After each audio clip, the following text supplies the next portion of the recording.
tarde, pessoal. Um vídeo breve aqui do Criatório Guarnieri, gravando alguns canários aqui. Estou dando ênfase agora para esse casal. Esse que está aparecendo, esse galador aí, foi até para o fundo ali agora. Passarinho num porte bastante interessante, passarinho bastante bonito. Deixa eu ver se ele vai para o primeiro. Aí, ó. Esse é o catraca. Canário muito bonito que a gente tem aqui. Cantador, de um canto aí de uma bitola bastante alta, bastante agradável, né? Passarinho que me interessa muito. Ao lado dele está a fêmea 063. Já criou essa temporada, né?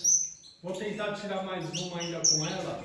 Agora com o catraca. Eu não tirei nada dela com o catraca nessa temporada, né?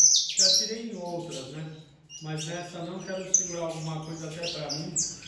Que essa fêmea é filha do grande latino-americana 63, né? Vou mostrar mais um pouco o catraca. Tá ali fazendo umas acrobacias ali.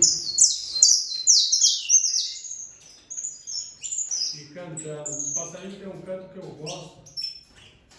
Queria que ele cantasse mais para vocês ouvirem. Estava cantando mais. Aí, tá dando os cantinhos.